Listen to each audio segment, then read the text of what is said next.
Welcome to the premiere episode of Bscene TV. I'm your host, Stephanie Wilson, and I'm excited to launch my new TV series. And what better way to celebrate than going to a popular Calgarian destination, Reno, Nevada.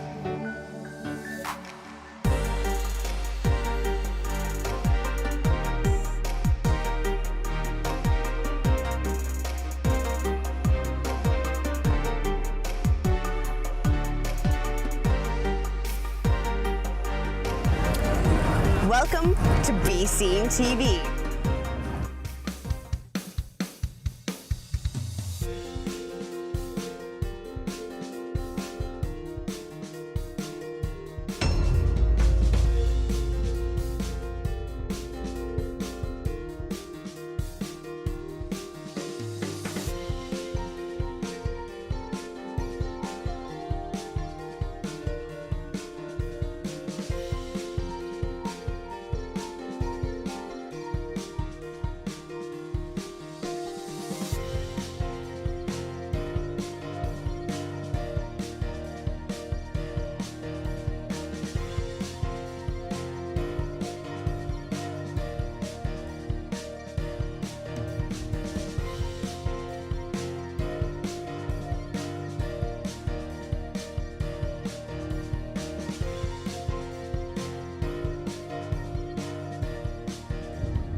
Bscene TV is all about the second story. So for the next several months, you'll really get to know some of the famous faces you've loved from TV series, the NHL, WWE, World Championships, musicians, and many more. And for this premiere episode, we have an actor from Hell on Wheels to tell us his powerful life story. Here is a sneak peek. My name's Kevin Davey. I'm originally from Cornwall, which is on the southwest peninsula of England. Myself, my wife and our two children moved over here to Calgary, Alberta in 2006. Now I'm starring in a great show called Hell on Wheels. I played a part of Paddy Quinn, who is the walking boss of the Irish. Mr. Bahana, speaking for the Irish, all due respect, sir, but tomorrow's Sunday. It's the Lord's Day, not a work day. Yeah, that's right. Even the Lord makes exceptions, Mr. Quinn. And sec. Myself and Linda, my wife, we met when we were teenagers. We fell in love. We got engaged, we lived together, we married and what have you. I mean, she was my best friend. She was my first true love. She was my best friend, and we had a wonderful relationship. One evening in April of 2008, I was actually teaching martial arts on this particular evening. Linda was out for an evening walk with the kids, a nice spring evening. She was actually pushing our son Josh in his wheelchair when a drunk driver jumped the curb. Linda screamed, "Look out," to everybody. She turned her back on the oncoming vehicle to try to protect our son. She was hit and dragged and killed. My son was also hit and hospitalized. Very bad internal injuries. He was in a coma for 11 days. Wasn't sure if he was going to make it or not. So I nearly lost my best friend and my son on the same day. My daughter was only 8 at the time, and she actually witnessed it. You know, she saw her mum being dragged, and she witnessed her mum's death. Specifically after my wife passed away, I came to realise that if you have got a dream, it is a sin not to chase it, because life can be taken from you like that. We never know how long we've got. So as I say, if you've got a dream, you've got to chase it. And once my wife passed away, I thought, yeah, my dream is to be an actor. So I'm going to chase that dream. If this rain sets in, how will we load these wagons? 600-pound rails, tons of steel and gear. Will we swallow it up for certain? Thank you, Mr. Quinn. You don't move, you don't work. You don't work, you don't get paid. If there's no pay, you'll have no man. We'll walk off this railroad. Hold on. I'm honoured to be a part of such a great show. Come on now! Get out! Come on, get off. Hold on, get off. When the hell was going on? So basically, I mean, after Linda's death, I just started putting one foot in front of the other, trying to be as best dad as I could be for the kids, trying to be there for the kids, and until it became the norm, you know. And here we are now, it's nearly 6 years later, and emotionally, me and the kids are in a great place. You know, Linda will always be with us. She'll always be in our hearts. She'll always be in our memories. But that was a previous chapter of our lives, you know. I mean, me and the kids were so blessed to have her in our lives. And for whatever reason, it was God or the universe or the divine's plan for her to go and for me to stay. So I'm just doing the best job I can whilst chasing my dream at the same time. Wow, what an incredible story. Stay tuned for a little later in the episode to see the full interview. Coming up next, our reporter Abigail Liamis finds some amazing talent in downtown Calgary. The freedom to come out here on my own, away from all my, stuff at home, and be free to, do what I want, do what I love to do. 19-year-old Brandon Hussey busked on Stephen Avenue. He first started busking in Calgary with his band. The band separated, but it didn't stop Brandon from doing what he loves. Brandon uses his accordion his grandma gave him to share his passion in music with other people. I think he's awesome. You don't see too many accordion players around lately. And music is fun to listen to anywhere. For Brandon, music is the only thing in his mind when he plays the accordion. He started composing his own music 2 years ago. He said he empties his mind out and just let the music fill him. It takes him to a new, different world where he experiences freedom and purpose. Brandon believes that busking is more than performing on the street. He said he has his own reasons why he comes out and plays the accordion. It's the only way I could play music in front of people, and you can also really meet a diverse amount of people who come from different backgrounds, and they have different stories to tell you, and that's really like the amazing thing about coming out here, is that you share something unique with everyone who comes around here, you know. And the change is nice, the money, but that's not what I think it's all about anyways. Many people are glad to know the art is still alive. Whether you play an instrument like Brandon, sing, dance, or perform any sort of entertainment, the city of Calgary welcomes you to the world of busking. There are many locations throughout the city that encourages you to showcase your skills. For Bscene TV, I'm Abigail Liamis. I'm going to enjoy Reno, Nevada a little bit more, so here is today's guest co-host, Chris Chacon. This is Larry Thomas, the soup Nazi from Seinfeld, and you're watching Bscene TV. Keep watching, or no soup for you! While Will is in Reno, we are here in beautiful Calgary, Alberta. Hi everyone, I'm Chris Chacon. Earlier this week, Will had a studio interview with Kevin Davey, who plays Patty Quinn on Hell on Wheels. Oftentimes, it's tough to get to know the person behind the character, but that's what Bscene TV is all about. We get you the stories behind the scenes to get you up close and personal. Here's Kevin Davey's story. Today's star guest isn't just your average guy. He plays the role of Patty Quinn on Hell on Wheels alongside Anson Mount. But his acting career didn't start out so easy. After the tragic loss of his wife, he realized how short life could be, which encouraged him to pursue his lifelong dream of acting, and is now currently working on season 4 of Hell on Wheels. Here is Kevin Davey. Thank you so much for joining us. So you're originally from Cornwall. Can you tell us a little bit about that? Well, I was actually born just outside of London in Kent. My dad kind of walked out on my mum and me and my brother when I was a kid. So my mum decided to have a clean break and a fresh start, and we moved down to Cornwall, which is beautiful, beautiful area right down in the southwest peninsula of England. And it was a very good upbringing. But I'd always loved the North American lifestyle. So back in 2006, myself, my wife and the kids decided to make the move, and we came over here and started our new lives. So how come you didn't pursue acting in Cornwall? Number of reasons. I mean, first of all, there weren't the same opportunities down there. Cornwall is probably about 4 or 5 hours away from London. At the time, it would have been a case of moving to London, going to RADA, you know, the Royal Academy of Dramatic Arts, spending thousands and thousands of pounds, and then maybe winning yourself a small stage role at some point. However, I mean, when my wife was still alive, I mean, you know, we had a really good relationship, we had a really strong friendship, and life, I was content with life. And as you said in the intro, it wasn't until after the death of my wife that it really brought home to me that our time here is limited. If you have got a dream, it's a sin not to chase it. So after I lost my wife, I reevaluated. You know, I didn't want to be on my deathbed looking back thinking, I wish I'd tried. So I thought, you know, I've got to take action. So once here, and once I realised that there were more opportunities here, I got myself an agent and started putting myself out there.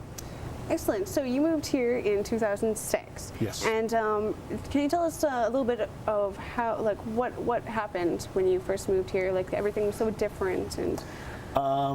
Yeah, as I say, I mean, you know, I was raised with American TV shows, American movies, that kind of thing. I always, as I say, I always liked the North American lifestyle. Didn't necessarily want to live in the States, so Canada was always my first choice.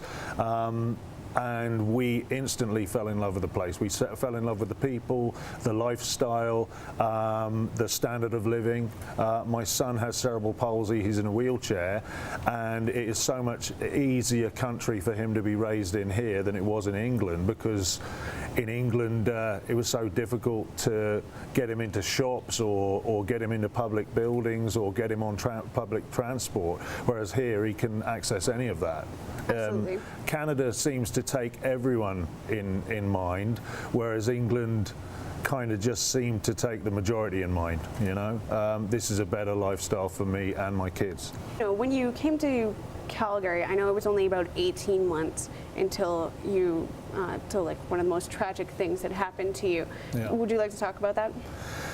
Well, at the time, you know, I've been teaching martial arts for many, many years, and one evening I was actually at the gym teaching martial arts. My wife Linda had gone out for a walk with the kids. She was actually pushing my son in his wheelchair at the time. They were on the sidewalk and a drunk driver jumped the curb. Linda turned her back on the oncoming vehicle to try to protect our son, but she was hit, dragged and killed. My son was hospitalised. He was in intensive care for a month. He was in a coma for 11 days. So basically, in the blink of an eye, mine and my children's lives changed irreversibly, you know. And so this encouraged you to go after your dreams and your, you know, because you realized that life can be taken from you so quickly. Absolutely. So tell us a little bit about that. Well, me and Linda had been together a very long time. You know, we met when we were kids, and she was my first true love. We were together a total of 26 years. We were married for nearly 21, and as I say, she was my best friend. It was a huge learning curve for me, because we'd had a very traditional marriage. You know, I had the easy job. I just went out, earned the money, paid the bills. Linda had the hard job. I mean, she would stay at home, look after me and the kids and the house. So of course, when she was taken from us, it was a big learning curve for me. However, being a single parent, quitting was never an option. So irrespective of how difficult I found it, you know, I just kept putting one foot in front of the other, hoping that I was on the right path until it became the norm. It took us a couple of years to get over the worst of the grief and the loss, and that, after those first initial years, that is when I came to realise the fragility of life, you know, that life can be taken in the blink of an eye. And as I said, you know, if you've got a dream, you've got to chase it. You know, there's nothing worse than living with regret. None of us want to be on our deathbed thinking, I wish I had, or I wonder if I could have, or whatever. You know, if you try and fail, at least you've tried. If you try and succeed, then it was worth trying.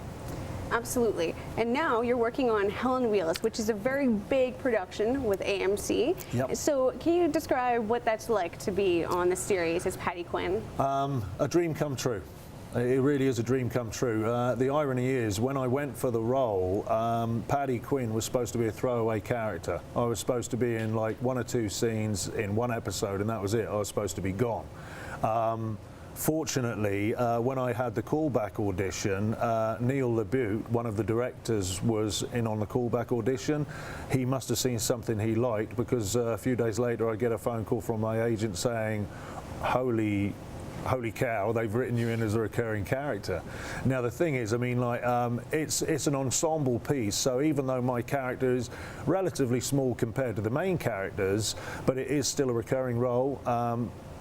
It seems that people are noticing me for whatever reason, you know, whether they love Paddy or hate Paddy, or whether I've got a certain look and they notice me, I don't know, but people are noticing me. I think the powers that be are pleased with the job I'm doing, because now, as I say, bearing in mind I was only meant to be in 1 episode, I ended up being in 5 episodes of season 3. I've done 4 episodes in season 4, and Paddy is still alive and kicking, so hopefully you'll see more of him in season 5. So talking about season 3, you were rolling around in the mud. Can you talk about that? Episode 6, One Less Mule, the very opening scene, or it's virtually the opening scene, myself and one of the other characters have a little fight. We have a little roll around. The funny thing is, because I've been teaching martial arts for so long, there's quite a few of my friends who were saying to me afterwards, why didn't you put him in a choke, and why didn't you put him in an armbar and stuff? And I'm saying, you know what, I do what I'm told to do. But yeah, that was fun. It was only a small little fight scene, and I once worked on an independent movie a few years ago, a zombie movie called The Dead Mile, and I was one of the main character actors, and also because of my martial arts background, I doubled up as the stunt coordinator. So I mean, I'm always up for fight scenes. I mean, I find it fun because, of course, I was competing in kickboxing and jiu-jitsu circuits for many, many years. And I'm just sad that that scene in episode 6 where I'm rolling around in the mud was such a small scene. I would have loved to continue it. What's the future for you? Is it Hell on Wheels for as long as it goes on, hopefully, or what else do you have in store? Hell on Wheels has been my first major acting role. Now, when I say major acting role, I'm not necessarily saying the size of the role, but I mean how substantial the show is. I heard a statistic the other day that Hell on Wheels is now seen in over 20 countries by over 47 million people. So that's quite substantial. So therefore, and of course, like, it's Hell on Wheels that kind of gave me my first big break. Even though it wasn't my first acting role, it is the biggest thing I've been in to date.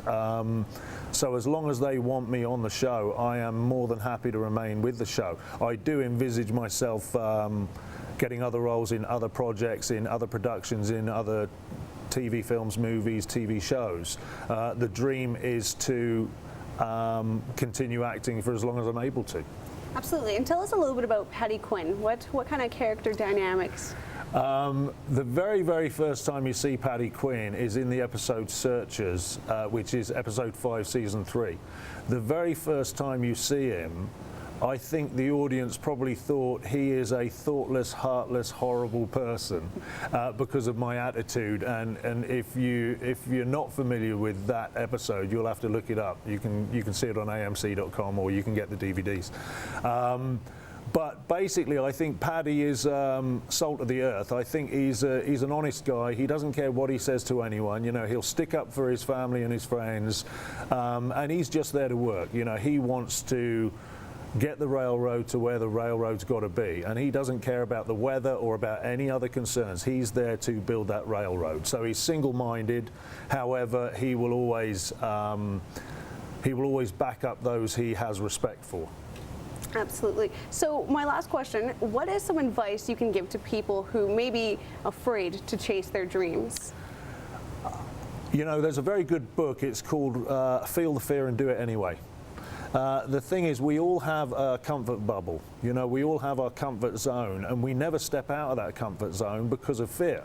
However, we only grow when we step out of that comfort zone. You know, when we step outside that bubble and experience things or try things that we haven't tried or experienced before, that is when we gain experience. That is when we grow as people, as human beings. My advice would be, don't waste your time wishing. You know, try it. As I say, if you try and fail, then at least you tried.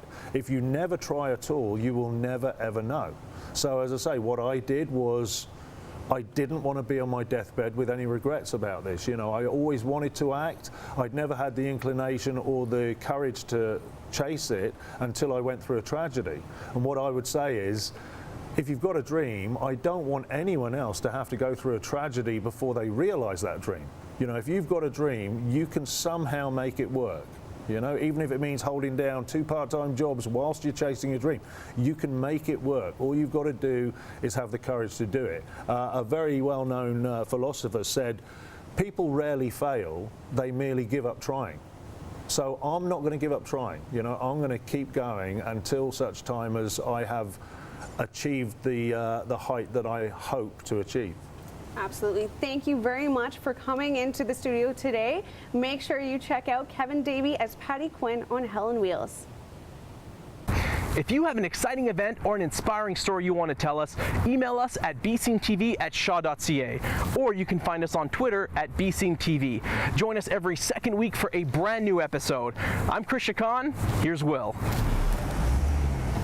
We are wrapping up our premiere episode of Bscene TV. I'm your host, Stephanie Wilson, hosting from Reno, Nevada. I'll be in Calgary next episode. Thanks so much for joining us.